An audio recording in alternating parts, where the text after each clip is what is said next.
Heureux de vous savoir très nombreux sur Vision 26. Mesdames, Messieurs, bonjour et bienvenue au tout premier numéro de votre émission Club de Vertu.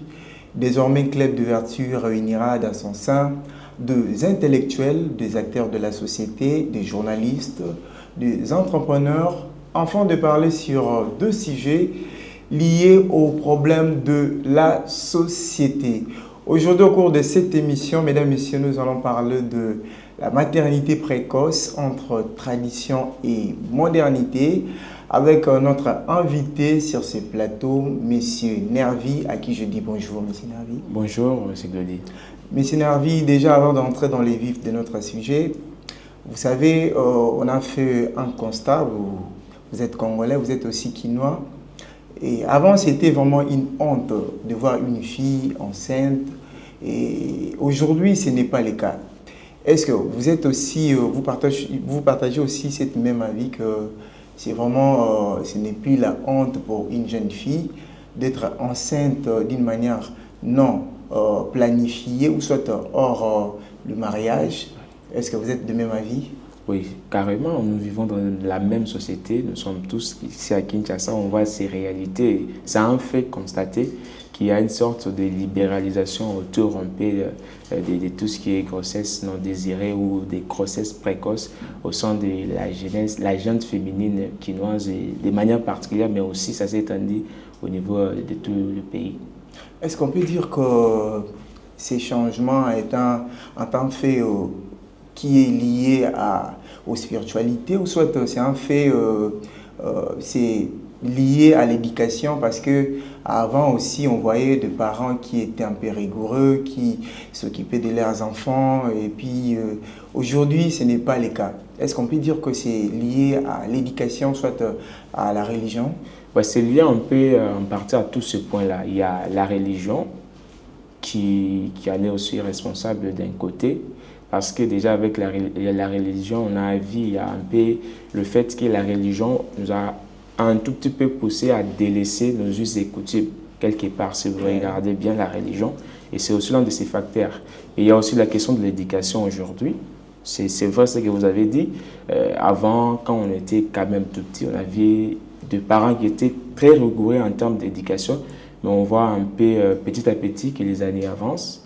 On voit un relâchement au niveau de l'éducation, de la rigueur des parents. C'est ce qui peut aussi occasionner certaines choses et les enfants commencent à se permettre beaucoup de choses suite à ça. Donc les parents ne doivent pas vraiment créer ce lien qui est très fort avec les enfants parce que dire que les parents étaient rigoureux, ça donne vraiment l'impression que les parents avaient un comportement qui ne les associait vraiment pas avec leurs enfants. Du fait que c'est donner aux enfants du matin au soir, c'est faire des enfants des amis, vous voyez. Donc ça n'autorise vraiment pas que les enfants aient une bonne éducation, que les enfants n'aient pas peur de leurs parents, en quelque sorte. Est-ce que vous avez aussi constaté cela, que les parents sont devenus comme des vrais amis à leurs filles et des parents, même si ils sont appelés parents, ils ne contrôlent pas vraiment leurs enfants? Devenir ami dans le sens où le parent, la communication demande cela. Parce que les parents et les enfants, à la base, dans le cadre de l'éducation, doivent établir une relation de confiance.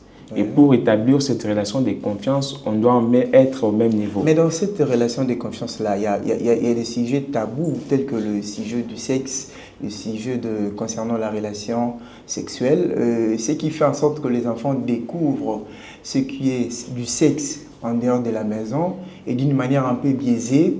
Parce qu'il y a même des fois, on voit de réactions, on voit de publications sur Internet, sur les réseaux sociaux, où des frères en Christ prennent des versets bibliques. Ils sont en train de mettre ça, ils prennent des versets bibliques comme des versets qui sont sur Psaume, vous voyez, des livres comme Psaume.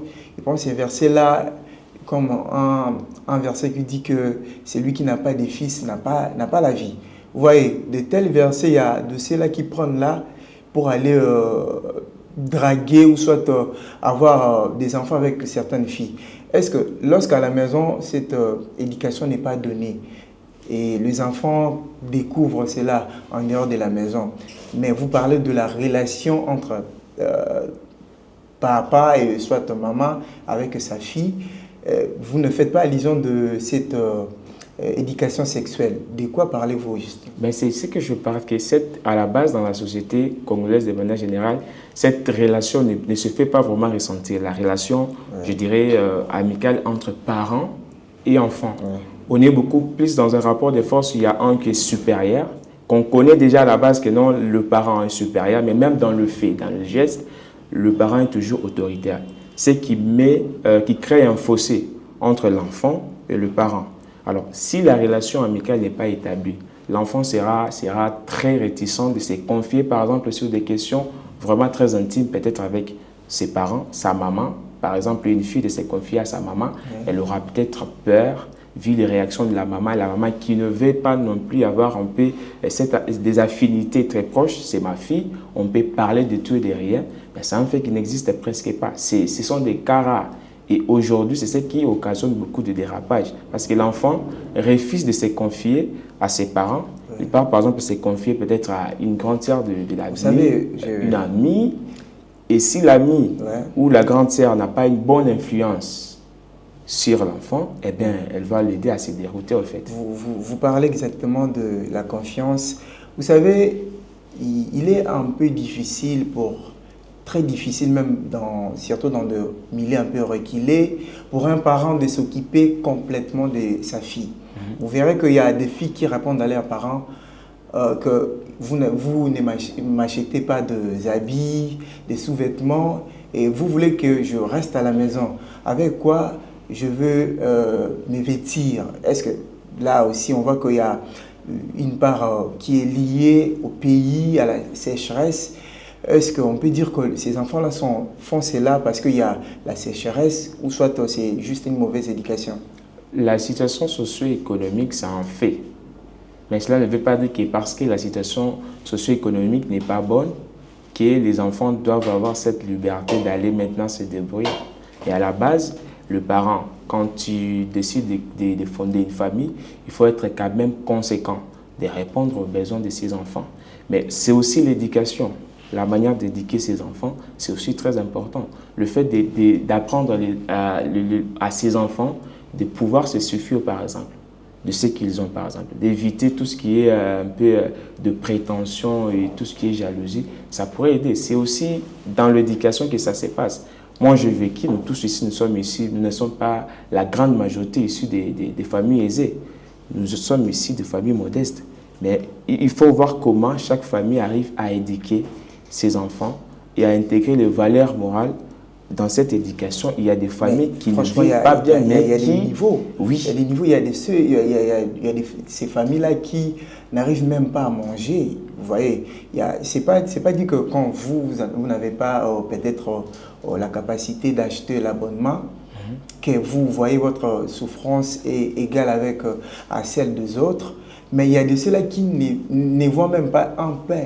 Vous voyez, est-ce que vous pouvez associer votre souffrance à celle de ceux-là? Non, dans ce genre de situation, ça peut se comprendre, vu qu'il n'y a pas d'autres issues peut-être pour la personne. Même s'il y en a beaucoup des issues, mais donc, ça peut se comprendre. Vous pouvez le faire passer. Ça peut se comprendre, mais rien n'excuse un peu que c'est un acte qui mène à la déroute, en fait. Ça peut se comprendre vu de la situation, par exemple, socio-économique de certains contrées de la ville, où il s'est dit, voilà, il n'y a pas d'autre choix. Les choix que j'ai maintenant, c'est d'essayer d'aller chercher les voies et moyens pour survivre, moi ou peut-être ma famille. Eh bien, on voit les déroutes avec tout ce qu'il y a comme l'exploitation sexuelle, et tout ce qui va avec.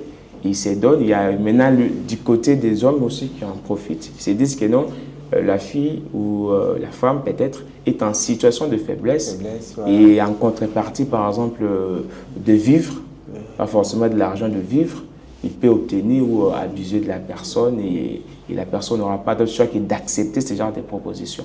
C'est un peu cette situation-là qui est aussi à prendre en compte dans tous ces déroutes au niveau Alors, quelle est la place réellement du gouvernement? Qui doit faire le gouvernement pour que ce phénomène puisse un peu diminuer? Parce que vous voyez avec les enfants de la rue, ce sont des enfants majoritairement issus de ces grossesses qui sont non planifiées. Alors, que doit faire le gouvernement pour que cette situation soit un peu palliée?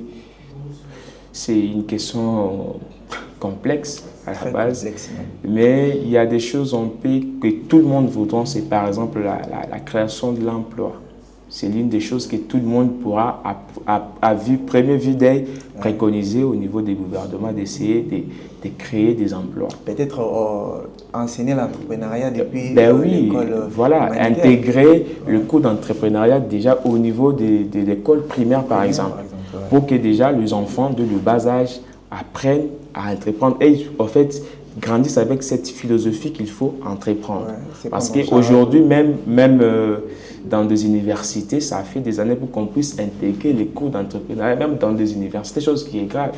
Aujourd'hui, on grandit avec le fait que, voilà, j'étudie, je finis, je dois chercher de l'emploi. Mais on devait avoir cette philosophie qui est un peu partout ailleurs, qui est, voilà, un pied pour les études, dans les études, un pied dans les affaires. Mais tout ça, c'est une philosophie autour de l'entrepreneuriat qui commence déjà dès le bas âge. L'enfant grandit et donc, moi là, je dois créer. Au lieu d'attendre un emploi, je dois créer. C'est autour de ça. Il y a aussi l'encadrement au sein de ces enfants qu'on qualifie des enfants de la rue, même si la rue n'a pas enfanté des enfants, mais c'est un fait. C'est aussi l'encadrement de ces enfants. Peut-être en créant des centres d'accueil, mais aussi, il y a ces côtés-là que l'État doit s'impliquer, c'est l'aide au niveau de tous ces ONG qui œuvrent un peu dans le domaine de l'encadrement de ces enfants. On voit par exemple des orphelinats, même si c'est devenu aussi un autre fait de se faire de l'argent, mais il y a quand même des orphelinats qui œuvrent dans ce sens, qui du moins, l'État peut aussi les aider avec du vivre pour qu'ils arrivent maintenant à encadrer ces enfants. Il y en a beaucoup. On encadre des enfants dans des orphelinats, dans des centres d'accueil qui sont là beaucoup plus privés, mais si vous regardez dans toutes les rues de Kinshasa, il y en a toujours. Les enfants de la rue, il y en a toujours. Et ça, c'est un danger pour une société qui chemine vers la modernisation. C'est un fléau qu'il faut y remédier. Est-ce que cette situation ou cette vie d'éphémère impacte également leur carrière scolaire, soit leur éducation scolaire? Mais déjà, ces enfants-là sont laissés à leur propre sort. Tu trouves un enfant de 4 ans, 5 ans qui doit subvenir à ses besoins lui-même. C'est inconcevable. C'est inconcevable. La place de cet enfant, c'est un foyer et aussi c'est l'école. L'école, exactement. Mais dès ses bas âges, l'enfant là doit se débrouiller. Et comment? Il se devient des voleurs à la sauvette contre tout ce qu'il peut y avoir comme danger quand on vole. Et tout ça, le fait aussi de traîner dans la rue, dormir à la belle étoile. Et c'est facile que ces enfants puissent maintenant se dérouter et commencer à prendre du chanvre, de la cigarette, tout ce qui est stupéfiant en fait. C'est facile pour eux parce que d'abord, ils n'ont pas une orientation bien établie ou de personnes qui les encadrent pour les amener à la maturation qu'il faut en tant qu'enfant. Donc, on les voit des enfants par âge, mais ils sont déjà des adultes en termes de maturité ou en termes des actes qu'ils posent. Et c'est dangereux. C'est tellement dangereux. Et est-ce qu'aujourd'hui, on peut dire que nous, parce que moi, je connais une grande fille qui n'a même pas un enfant, mais il s'est réveillé du jour au lendemain. Il a créé son entreprise. Ce n'est pas vraiment une très grande entreprise, mais c'est une petite entreprise. Elle achète Verzando et elle achète ses articles féminins. Elle commence à vendre auprès de ses collègues, de ses amis, alors qu'elle n'a pas appris l'entrepreneuriat, ou soit elle n'a pas été dans de grandes écoles, mais elle arrive quand même à acheter des petites choses pour elle-même. Est-ce qu'on peut dire qu'il y a cette façon-là, je peux dire, une manière pour les filles de se voir un peu, comment je peux dire, de se prendre en charge. Est-ce que c'est vraiment une façon pour elles de se prendre en charge d'une manière ou d'une autre? Parce que déjà dans la maison, il y a une difficulté liée aux parents, et aussi elles peuvent se prendre en charge en s'achetant des petits articles pour vendre auprès de leurs amis. Est-ce que vous encouragez ces filles-là de faire cela? Ben, c'est encourageable. C'est encourageable. Nous sommes dans une société qui se modernise et les temps changent, les choses aussi changent. Aujourd'hui, on préconise en fait l'autonomie. Et l'autonomie ne regarde pas seulement les hommes, mais aussi les femmes. Et il faut encourager ce genre des initiatives des filles qui se prennent en charge. En fait, l'entrepreneuriat en soi, on est avec. Parce on a vu nos mamans vendre un peu faire des petits commerces en fait. Mais on pratique l'entrepreneuriat sans le savoir. Mais comment elles vont commencer cet entrepreneuriat, entreprendre alors qu'elles n'ont rien et elles n'ont aucun soutien? Elles vont commencer Dire qu'elles n'ont rien, c'est grave, mais déjà, ça dépend de la vision de la personne. Ouais. On en a fait, non? Quand on a étudié, des fois, on économisait. Je te dis, au début de l'année, bon, je vais commencer à épargner, par exemple, chaque semaine, tel montant. Ouais. Et arrivé à la fin de l'année, tu as une somme que peut-être tu pourrais acheter peut-être des habits et tout, mais c'est une planification tout à fait faite. C'est aussi pour eux, ils peuvent planifier ou peut-être essayer de faire de petits travaux et amasser de l'argent pour arriver maintenant à mettre en œuvre un peu ces idées qu'elles ont d'essayer d'entreprendre un peu dans de petits commerces. Ça dépend de la conception de chaque personne et de la vision que la personne veut amener dans sa vie. Les moyens, si on reste en attendant des moyens, ça sera trop dit. Il y a aussi beaucoup de moyens pour trouver cet argent, mais ça dépend de la manière dont la personne voudra maintenant expérimenter ou mettre en œuvre son projet. Alors, la place aussi de l'Église, parce qu'on est chrétien, mais c'est un constat qu'on a fait au sein de nos églises, surtout les églises du réveil. Il n'y a vraiment pas un cadre qui est approprié pour ces filles mères. On voit dans certaines églises, il y a plusieurs filles mères, mais elles ne sont pas vraiment encadrées. Ce qui fait qu'elles sont encore dehors pour chercher encore l'argent et ça, on connaît tous les conséquences. Après des années, elles ajoutent des enfants. Est-ce que l'Église ne peut pas faire une chose pour ces filles mères-là? C'est aussi la vocation de l'Église. Malheureusement, aujourd'hui, beaucoup des églises n'ont pas compris ça. C'est aussi, quand on parle que donc on a trois sortes d'éducation, on implique aussi l'Église dedans. Et dans l'éducation, il y a tous ces valeurs-là qu'il faut essayer d'incarner. Mais aujourd'hui, c'est biaisé, en fait. Beaucoup des églises se limitent, en fait, de tout ce qu'il y a comme faire des dons d'argent, de préconiser un peu des voyages, des prophéties, voilà, tout ce qui va avec. Mais ils oublient aussi le fait d'encadrer la jeunesse de l'Église en incarnant en eux de bonnes valeurs. Des valeurs qu'on ne peut pas aller chercher loin. Ce sont des valeurs qu'on vit avec, mais qu'on doit toujours continuellement incarner ces jeunes-là à pouvoir avoir ces valeurs-là. Mais malheureusement, aujourd'hui, ça en fait, beaucoup des églises ne le font pas. Beaucoup d'églises ne le font pas. Des églises sont devenues comme des entreprises. Voilà, beaucoup sont bornés en fait, à tout ce qui est lucratif, mais ils oublient aussi tout ce qui est suivi des croyants, peu importe, jeunes ou pas. Mais ça dépend d'un suivi et créer aussi un cadre qui peut aussi amener à ces jeunes-là de pouvoir être encadrés, peut-être par des anciens, de mamans par exemple.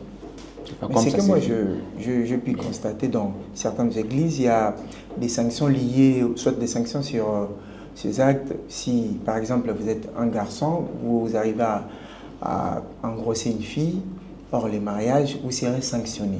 Quand vous êtes sanctionné, vous voyez, il y a de ceux-là qui, après être sanctionnés, ils ne vont plus aller à l'église.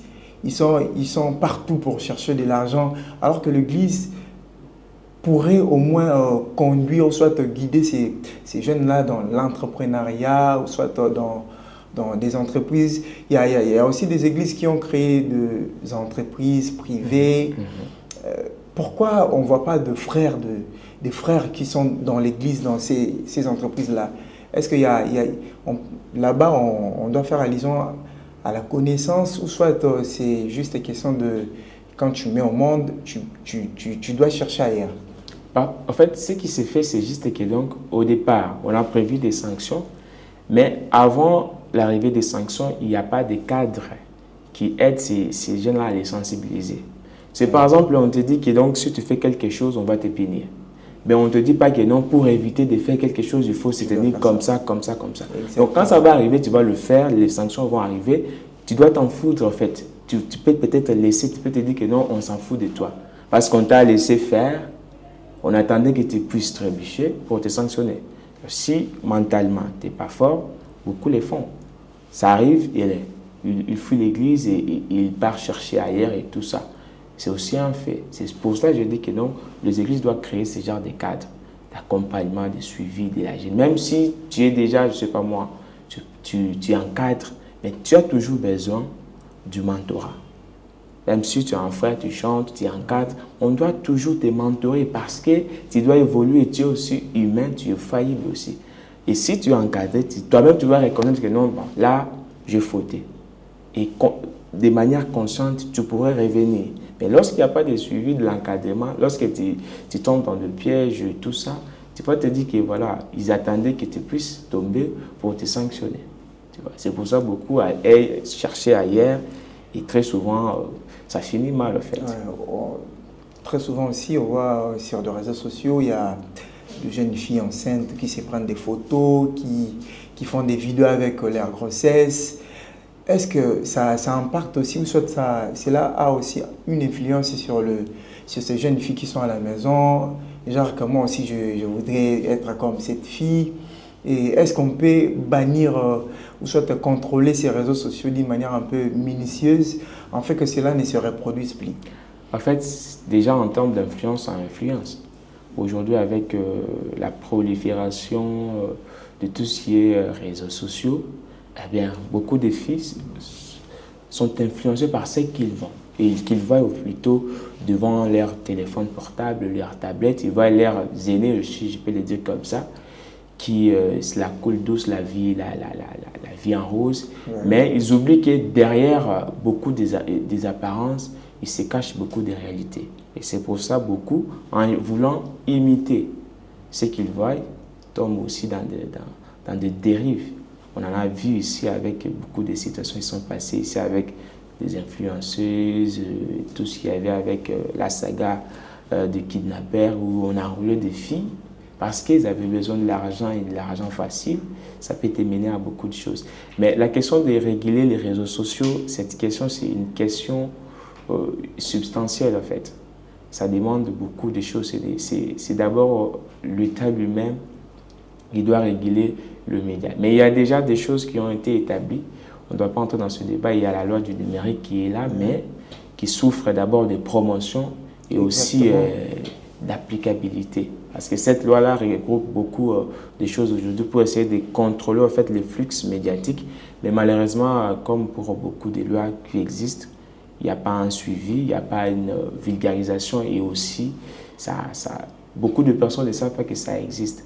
Dire que contrôler sur les réseaux sociaux aujourd'hui, la sphère numérique congolaise, ça sera très compliqué avec la prolifération de tout ce qu'il y a comme médias, tout ce qu'il y a comme de pages, des influenceurs et tout ça, ça sera compliqué. Mais pourquoi ces réseaux n'influencent pas vraiment les jeunes garçons?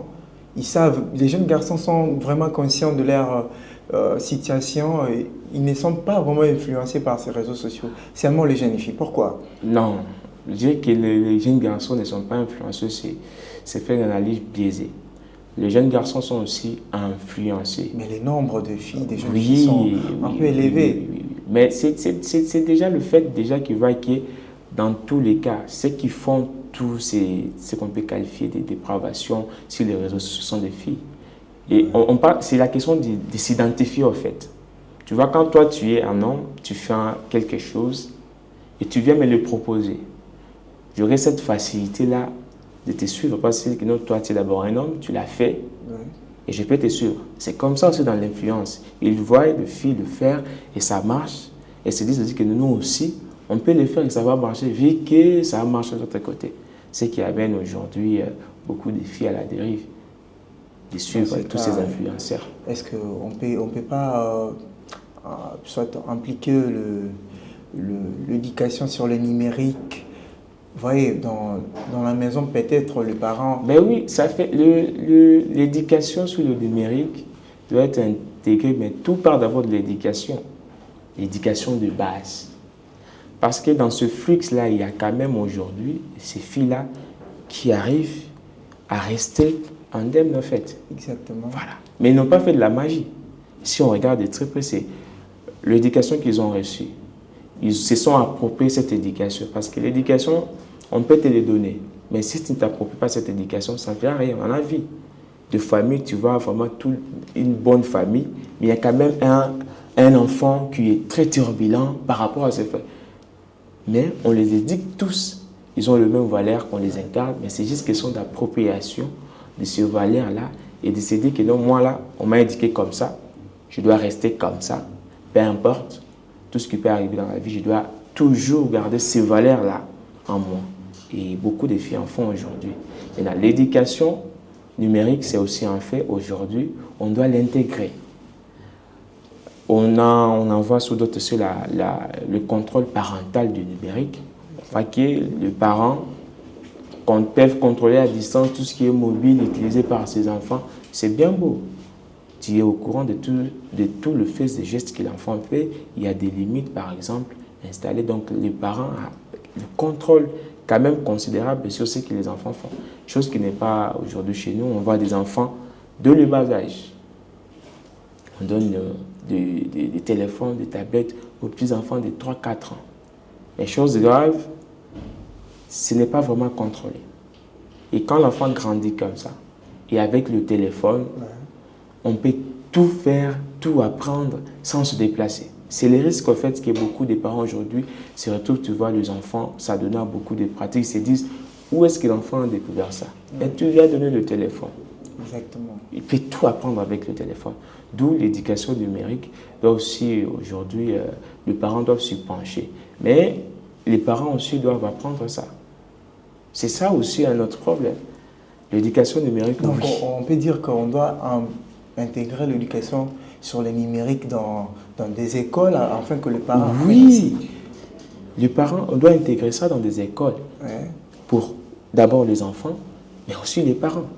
Parce que si toi, tu ne connais pas le numérique, comment tu vas maintenant contrôler l'enfant qui utilise le numérique? On en voit aujourd'hui des parents d'abord qui ne savent pas utiliser tout ce qui est des plateformes numériques, qui font recours aux enfants. Et comment le parent doit contrôler ces enfants-là? Ça sera compliqué. D'où l'apprentissage concerne et les parents et aussi les enfants au niveau du numérique aujourd'hui. Alors, un parent qui tombe sur sa fille et elle voit que la fille est déjà enceinte, qu'est-ce que vous pouvez conseiller à ses parents? De laisser la fille continuer ses études ou soit attendre d'abord qu'elle comprenne la vie? Parce que c'est aussi un langage que plusieurs parents se disent, bah, comme elle est enceinte, elle doit comprendre la vie, elle a cherché cela et voilà, elle est là-bas, elle doit comprendre la vie. Que conseillez-vous? Oui, dans un fait, c'est ça, c'est en fait, on le met devant le fait accompli, devant les responsabilités. Mais beaucoup de parents oublient aussi que non, ils sont aussi responsables des choses qui arrivent de telle manière parce qu'ils n'ont pas fait leur travail en tant que parents, en tant qu'éducateurs ou éducatrices, surtout dans l'éducation sexuelle. Moi, je me dis comment l'éducation sexuelle doit continuer à être un tabou dans des familles, par exemple. Mais ce n'est pas une chose qui a commencé aujourd'hui. Ben oui, bien sûr. C'est notre culture, nous les Africains. On extrapole beaucoup de choses de parler que dans c'est culturel. On a commencé si c'était culturel, tout ce qui est par exemple de pratiques sexuelles, on n'a pas commencé aujourd'hui. Ça n'a pas commencé aujourd'hui. Et on dira que non, on n'est pas africain. Mais c'est lié à notre culture africaine. On parle aujourd'hui de mutilation. Les mutilations sexuelles n'ont pas commencé aujourd'hui. C'est depuis longtemps que ça a commencé. Mais ça fait partie de l'éducation sexuelle. Et quand aujourd'hui on parle de tabou par rapport à quoi? Quand une maman, avec sa fille, qui doit devenir une maman comme elle, qui est en train de grandir et gravir des échelons dans sa croissance, féminine surtout, doit échanger sur des questions intimes avec sa fille. Qu'est-ce qu'il y a de mal? Ce n'est pas à la place publique que ça va se faire. Des mamans là, elles sortent le matin, elles reviennent le soir, la nuit peut-être. Ce n'est pas quelque chose qui doit se faire chaque jour. Du lundi au dimanche. Mon cher, ce n'est pas quelque chose qui doit se faire chaque jour. Quand tu es organisé en tant que parent, tu as des obligations que tu dois remplir. Ce n'est pas parce que tu sors chaque jour que tu trouves un prétexte. Ça, on ne va pas te le pardonner quand même. Tu dois au moins trouver, peu importe tes occupations, le temps d'échanger avec tes enfants, surtout les filles. Comment tu peux sortir comme ça du lundi au lundi? Tout ce qui se passe après. Vous savez oui, il y a des réalités. Il y a des réalités qui sont très dures. Mais ça n'écarte pas cette possibilité de se dire que non, parce que je sors chaque jour, c'est pour cela que je n'ai pas le temps là de consacrer à l'éducation des enfants. C'est aberrant quand même. C'est comme ça. Ouais. Vous savez, plusieurs parents seront vraiment étonnés de vous entendre dire ça, parce que vous êtes une personne qui est proche de la société, vous êtes un journaliste, une personne qui connaît mieux la société. Comment affirmez-vous que on ne peut pas sortir du lundi au dimanche, alors que nous mangeons dans les taux du jour? Si je ne sors pas... Non, je n'ai pas dit qu'on ne peut pas sortir du lundi au lundi. C'est juste que nous essayons d'être rigoureux avec soi-même. On peut sortir du lundi au lundi. Mais ce n'est pas du lundi au lundi qu'on va sortir tôt et rentrer tard, par exemple. Ça existe. Il y a des mamans qui sortent comme ça. Oui, ça existe, mais il faut au moins chercher ces temps-là. À quoi ça sert de sortir du lundi au lundi, chercher de l'argent pour ces enfants qui, à ton absence, se déroutent? Ça va servir à quoi? Ça va finir. La situation, oui, c'est un fait. C'est très souvent, ça arrive, même moi, je ne suis pas pour ça. Par exemple, on parle de policiers verrés. On vous dit que c'est à cause de l'impayement ou à cause de la situation socio-économique qu'ils n'arrivent pas à bien faire leur travail. Ça, ce n'est pas concevable. Soit tu laisses, soit tu fais bien ton travail. Ce n'est pas à cause de ça que tu dois commencer maintenant à faire bien ton travail.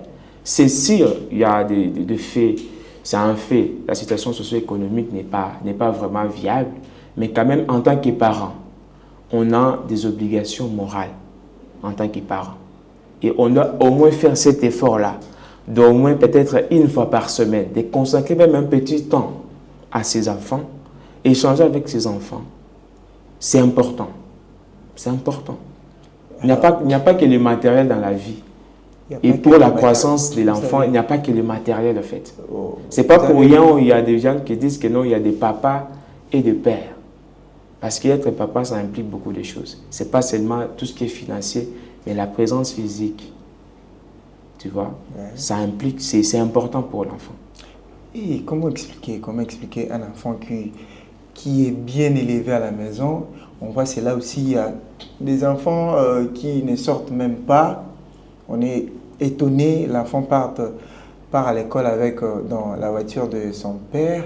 Elle rentre, on donne à un chauffeur pour la récupérer.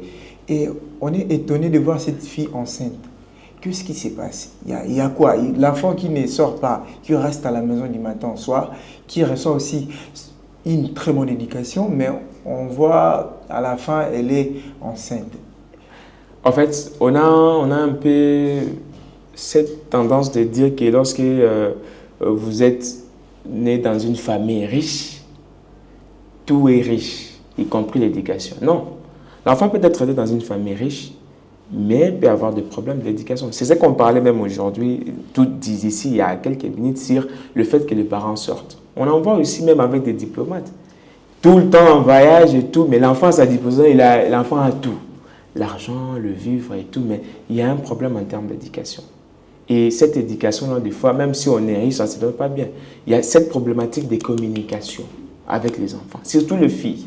Quand la fille atteint un certain âge, il faut vraiment fluidifier la communication pour que l'enfant puisse au moins se dire que non, lorsque j'ai un problème, la première personne qui lui vient dans la tête pour se confier, c'est ses parents. Ses parents, ouais. Mais beaucoup, il n'y en a pas ces réflexes. Leurs copains. Leurs copains, leurs amis, filles. Et puis, si ces personnes ne sont pas de bonne moralité, eh bien, ils peuvent entraîner des enfants dans beaucoup de choses. D'où on voit l'enfant dans une famille riche et puis boum, il part voir ailleurs, on surprend, l'enfant est enceinte, on ne doit pas se demander. Même des enfants, pas dans des familles riches, mais dans des familles dans des familles normales, bien éduquées, ça arrive. On se retrouve un peu dans... Ça arrive, c'est question de l'éducation, surtout l'éducation sexuelle. On parle déjà d'une famille bien éduquée. Bien éduquée, c'est un cliché en fait. C'est un cliché. Oui, c'est un cliché. D'apparence, on peut dire que c'est une famille bien éduquée, mais l'éducation a beaucoup de comportements, y compris la partie sexuelle. On peut être éduqué dans d'autres comportements, mais lorsque, par exemple, l'éducation sexuelle n'est pas bien donnée, c'est ce qui arrive que non, des grossesses indésirées, des césars des enfants. Mais il y a aussi un fait qu'on voit souvent dans nos écoles. Si on parle de l'éducation à la vie, EV, il y a certaines choses qui entrent. Vous verrez que des professeurs ne partent plus dans cette coin qui est un peu éducatif. Si bien dit, on parle des tabous. D'où je parle de l'éducation. Non, dans des écoles, je ne parle pas des tabous. Oui, mais même là-bas, oui. Dans des écoles, il n'y a pas des tabous, mais il y a des sujets qui sont... Non, il y a des tabous, parce qu'il y a d'autres sujets là, on refuse soit de les aborder, soit de les approfondir. Mais c'est déjà un tabou autour de la question. Il y a des professeurs qui débordent, vous voyez, leurs limites, ils dépassent les limites. Au lieu de parler de l'éducation, ils commencent à parler de la sexualité avec des idées qui ne sont pas bonnes. Vous voyez, vous comprenez, il y a certains professeurs qui sont jeunes, ils pensent que quand je vais aborder la question sur la sexualité, je vais peut-être exciter d'autres filles, certaines filles, et après ils vont tomber sur mon charme. Vous voyez, ils ne sont pas vraiment dans l'éducation purement. Ils sont en train de parler de la sexualité pour dérouter en fait. Vous voyez, est-ce que on peut pas suivre cette éducation à la vie, changer ces programmes, vous voyez, ces programmes qui n'est pas vraiment, qui ne collent pas vraiment avec l'éducation à la maison. Ouais, déjà le programme déjà éducatif que nous avons, ça date. Et depuis, on ne fait pas des actualisations, des réaménagements par rapport à la situation, à l'évolution aussi de la société. Ouais. Et aujourd'hui, avec l'avènement du numérique, des réseaux sociaux, on devait repenser cela. Mais tout aussi doit partir de la maison. Lorsque, par exemple, l'enfant à la maison, on l'a quand même appris le basique de la sexualité. Je ne crois pas que cet enfant, quand le professeur commencera à dérouter, ne peut pas manquer l'écran de recadrer le professeur. Ça arrive parce qu'à la base, l'enfant ne connaît pas ces choses. Ouais. Donc, ça va en fait lui exciter de voir que non, son professeur essaie un peu d'aller, de pousser le bouchon un peu beaucoup plus loin. Ouais. Il sera excité de découvrir en fait les choses. On voit des enfants, des jeunes filles qui ferment les oreilles. Oui, tu vois, il y en a. Moi, on est passé par là. Il y a ceux-là qui s'excitent. Très souvent, tu trouves que pendant d'autres cours, elles ne réagissent pas, garçons ou filles. Mais lorsqu'il y a ce genre de cours d'éducation à la vie, tu vois vraiment, ils sont souriants, ils crient, ils réagissent. Ils ont besoin de découvrir en fait des choses qu'ils ne connaissent pas. Et d'autres aussi, par pudeur, le cliché de la pudeur, ils vont se boucher les oreilles pour dire que ces histoires-là, moi, ça ne se fait pas. Non, j'en ai connu, il y a une fille en 4e. Elle s'est dit que non, le fait de s'asseoir, donc sa maman, chose grave, lui a dit que non, le fait de s'asseoir côte à côte avec un homme, elle va tomber enceinte. Vraiment, est-ce que ça aussi, ça a un impact sur sa sexualité? Ben oui, tu vois un peu, c'est ça. Mais parce qu'elle va rester dans ça, elle va se dire que non, le fait déjà d'être proche de s'asseoir avec un garçon, elle va tomber enceinte. Elle verra que 2 ans, 3 ans, elle n'est pas enceinte. Maintenant, ce sera un danger. Lorsqu'elle va découvrir la vraie raison, le vrai pratique, il n'aura pas confiance à ses parents. Il va se dire que non, maman, papa m'a trompé. Pour vous, à quel âge déjà l'enfant doit avoir cette éducation sexuelle? Déjà à quel âge? Parce qu'aujourd'hui même, moi je rencontre, surtout dans nos quartiers qui sont un peu reculés, il y a de ces filles-là de filles à l'âge de 9 ans, 10 ans qui ont déjà une notion sur la sexualité, mais d'une manière un peu biaisée. Alors, à votre avis, à quel âge les parents doivent parler de la sexualité avec leurs enfants? En fait, je ne suis pas spécialiste dans le domaine, mais ce que je peux dire, c'est que tout dépend de la manière dont les enfants grandissent. Et le parent d'être très observateur, de voir qu'il y a certains âges qui sont établis. Déjà, la fille, quand elle arrive à 12 ans, par exemple, il y a déjà des changements, tu vois, corporels et tout. Et ça peut être à ces moments-là où on voit, il y a d'autres ces changements sont précoces, même pas à 12 ans, 10, 11 ans, ça arrive déjà. Et c'est à ce moment qu'il faut non seulement intensifier, parce qu'on ne doit pas attendre que les apparitions, par exemple, de tous ces changements physiques arrivent pour commencer le processus d'éducation sexuelle. Déjà dès les bas âges, de manière subtile, par exemple, tu vois, avec, par exemple, le fil, il y a, par exemple, le fait de l'hygiène. Ça implique ça fait partie de l'éducation sexuelle. Exactement. Dès les bas âges, de manière subtile, on peut déjà commencer à initier l'enfant dans toutes ces pratiques-là. Et quand il va arriver à ces âges où il y a des changements, et ça peut être facile, l'assimilation sera aussi facile. Vous savez, à la maison également, il y a, quand les filles regardent, si, je ne sais pas si vous avez fait ces constats, si vous donnez une chanson que nous appelons une chanson profane, mondaine, à une fille, et vous passez à l'autre, vous la donnez des chansons qui sont religieuses, les deux cas, et quand elle va grandir en elle, vous verrez qu'il y a vraiment un comportement qui sera un peu différent. Et surtout aussi, ça se passe avec tout ce qui se passe sur nos chaînes de télévision, de séries télévisées. Ouais, il y a le filles déjà, de le bas âge, apprennent déjà à s'embrasser, apprennent déjà à se toucher. Parce qu'on ne peut pas régulariser ce média-là. On ne peut pas vraiment... Il y a eu même Bachelor, je ne sais pas si c'était une série. Télé-réalité, Bachelor. Ça a vraiment suscité plusieurs débats. Sensak a voulu s'intercaler, mais chose qui n'a pas été faite. Au juste, il y a quoi? Qu'est-ce qui se passe?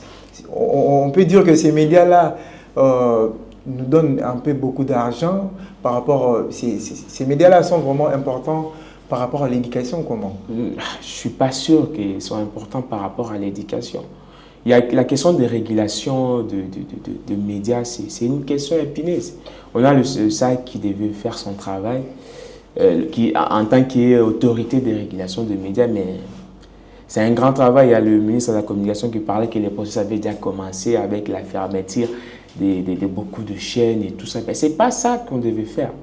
Déjà, d'abord, quand tu vois une chaîne de télévision, à la base, pour que vous ayez cette autorisation de commencer à fonctionner, il y a beaucoup de critères à remplir, notamment le fait de soumettre le CRI des programmes. Mais on voit des chaînes où il y a des programmes, je ne sais pas si ça a été vraiment régulé en fait, des programmes non intéressants, des programmes qui se donnent à des pratiques qui ne sont pas très bonnes. On voit, tu as parlé, évoqué la question des séries. On voit des choses ignobles. Et des enfants de les bas âges sont exposés à tout ça. Ce sont des films que les enfants aiment trop. Mais c'est ça qu'on leur propose. Ouais. Tu vois? Même aujourd'hui, même dans des films animés, on en voit. Oui, oui. On en voit des pratiques ignobles. Des filles entre eux qui s'embrassent. Voilà, on essaie quand même de tout glisser dans ça. Oui. Et les enfants sont beaucoup plus exposés. On se disait que non, bon, les enfants doivent regarder des dessins animés, mais aujourd'hui, avec des dessins animés, c'est risqué. Très pur. C'est risqué d'exposer les enfants à certaines pratiques. Ils apprennent et c'est trop grave aujourd'hui, et cette situation. Mesdames, Messieurs, nous avançons petit à petit vers la fin de cette rencontre, de cette émission. Et comme vous le savez très bien, je suis sur ces plateaux avec Nervi. Il est également journaliste. Et nous parlons sur la maternité précoce entre tradition et modernité. Monsieur Nervi, avant de bâcler cette émission, déjà, vous parlez aussi, on a trop parlé de jeunes filles, Est-ce que, on va également faire un peu toucher la question, ou soit l'actualité et surtout l'affaire Bachelor. On voit que il y a aussi une responsabilité liée aux jeunes garçons, bien que nous avons de petites sœurs qui sont à la maison, nous ne regardons pas cette partie, nous allons seulement pour s'abuser de jeunes filles, d'autres jeunes filles, sans pour autant penser que nous avons aussi des petites sœurs. Qu'allez-vous dire pour nous les garçons? Je ne peux pas me mettre à l'écart. Qu'est-ce que vous pouvez aussi conseiller aux garçons concernant ces pratiques? En fait, c'est déjà un fait de la société où, à la base, on écarte un tout petit peu, si je peux me permettre, les garçons de l'éducation. même en grandissant. Tu vois très souvent des garçons, on laisse les garçons se prendre en charge, même en grandissant. Parfois, le parent ne te conseille pas, il te dit que tu es un garçon, tu vas te débrouiller. Ouais. Mais on oublie aussi que non, nous sommes des humains. Comme des filles, comme des garçons, nous sommes des humains. On a quand même besoin de l'encadrement. D'où il y a aussi aujourd'hui beaucoup de garçons qui dérivent parce qu'ils n'ont pas été encadrés. On les a laissé la chance de s'auto-éduquer eux-mêmes. Et aujourd'hui, ils sont vulnérables à certaines pratiques. Surtout avec la phrase, tu es déjà voilà, tu es un grand garçon, tu es un homme. En fait, à la base, tu es un homme. Ouais. Donc, on te dit de te débrouiller. Mais comment la personne, quelque chose qu'il ne sait pas, comment elle doit se débrouiller dans ça? Il y a aussi l'influence de... vous verrez que dans un quartier, on est là, on a des grands frères qui sont déjà passés dans des choses qui sont un peu mauvaises, mais ils nous prennent et puis ils nous conseillent, tu vois, tu es déjà grand, tu peux faire ça, tu peux faire ça. Est-ce que nos mamans ont aussi raison de nous dire, faut pas côtoyer ces genres d'amis? Très certainement. Mais ça choque. Tu vois, ton ami, sa maman lui dit, ne côtoie pas cet ami. En fait, le problème, ça choque au niveau de la manière de le faire. Parce que tu as vu, l'enfant, par exemple, ont été amis depuis très longtemps. Oui. Dire à l'enfant directement que tu dois cesser de fréquenter ce garçon, ça va embrouiller la tête. La manière de le faire, en fait, c'est ce qui biaise, en fait. Un parent qui vient directement te dit, toi là, ton ami là est devenu comme ça, comme ça, comme ça, comme ça. Non, ça ne passe pas. Avec lui. Non, c'est un processus, tu dois lui montrer en fait que non, voilà. Les personnes changent dans la vie, voilà, il y a ça, il y a ça. Que lui-même maintenant se mette devant le fait accompli et décide. Également, la question de sortir la nuit, tu verras, il y a des familles qui sont très, très, très rigoureuses concernant le navette, la nuit. Vous verrez que la nuit, les enfants ne sortent pas. Mais la journée, vous avez la liberté. Voilà. C'est aussi une partie qui vraiment freine l'éducation, soit qui donne un peu de libertinage aux jeunes filles. Pendant la journée, elle peut faire tout ce qu'elle veut. Voilà. Mais la nuit, comme ça, elle est... Voilà. On a arrêté en temps pour arriver à la maison. Mais j'oublie que tout ce qui peut se faire la nuit, peut se faire la journée. Lorsque tu laisses de la liberté, voire même devenir libertinage à l'enfant, la journée, l'enfant peut se permettre de tout faire. Et aujourd'hui, c'est facile de tout faire la journée. C'est facile de le faire. Il suffit justement d'une heure, l'enfant peut faire des choses horribles. Donc, amener cette rigueur-là en termes de temps à ne pas dépasser, moi je trouve que ça doit changer en fait. Ça a fonctionné avant, mais aujourd'hui, avec tout ce qu'il y a, des évolutions, ça doit changer. On doit être rigoureux en tout temps en fait. Que ce soit la journée ou la nuit, on doit contrôler les enfants. Mais le contrôle-là ne doit pas être un contrôle musclé. On doit impliquer aussi l'enfant dans ça. Est-ce que vous encouragez aussi ces policiers qui arrêtent le jeune garçon qui marche avec le jeune fille, genre qu'ils sont en couple? Parce que, est-ce que vous direz qu'ils sont en train de participer à cette éducation en arrêtant le fille qui marche avec les garçons, souvent la nuit, soit la journée? Bon, la nuit, il y a des heures où ça peut se comprendre. Mais ce n'est pas ce qu'ils ont, avec ce qu'ils font là, qu'ils arrivent vraiment à apporter quelque chose de plus à l'éducation. Non. Et ils les font beaucoup plus à but lucratif. On connaît ces réalités. Donc on vous arrête, on vous bombarde des infractions qui peut-être n'existent pas. Toi, tu vas voir que tu es dans une situation où tu es avec l'enfant d'autrui, tu n'es pas officiellement connu chez eux, tu seras obligé au moins de sortir de l'argent pour que vous soyez libérés. Mais ils ne le font pas à but éducatif, ça on est sûr et certain. Et ce n'est pas encourageable. Même s'ils ne le font pas dans un but qui est un peu éducatif, mais on peut dire qu'ils participent aussi à l'éducation. Oui, en quelque sorte, oui. Même si peut-être beaucoup ne se rendent pas compte, en quelque sorte, oui. Parce que ça doit interpeller de voir que non, surtout des jeunes, traîner peut-être tard la nuit, une fille et un garçon tard la nuit, c'est quand même, ça doit tiquer au fait. Et le faire, c'est pas un problème. On peut interpeller, demander au fait des explications. Si ce n'est pas plausible, ils savent ce qu'ils doivent faire en fait. Mais très souvent, ils abusent. Moi, ça m'est déjà arrivé avec ma petite sœur, on a été interpellés avec ma petite sœur et ça a été grave en fait. Ils ont cru que donc, on était copains, copines, mais c'était ma petite sœur. Et on nous a amené après explication Vous avez dû payer? Non, non, on n'a pas payé. Il y avait l'OPJ. Heureusement, l'OPJ, c'était quelqu'un d'instruit, qui connaissait le travail. Après explication, on a été relâché. Mais j'avais peur, s'il n'était pas là, ça allait être autre chose. Avec tout ce qu'il y a, nos policiers qui ne sont pas à chaque fois recyclés, c'est compliqué en fait. Mais d'une manière ou d'une autre, ils participent au moins aussi à l'éducation. C'est très compliqué. Mesdames, Messieurs, nous arrivons à la fin de cette émission. Restez branchés, mettez vos commentaires, vos likes et nous retrouvons à la prochaine.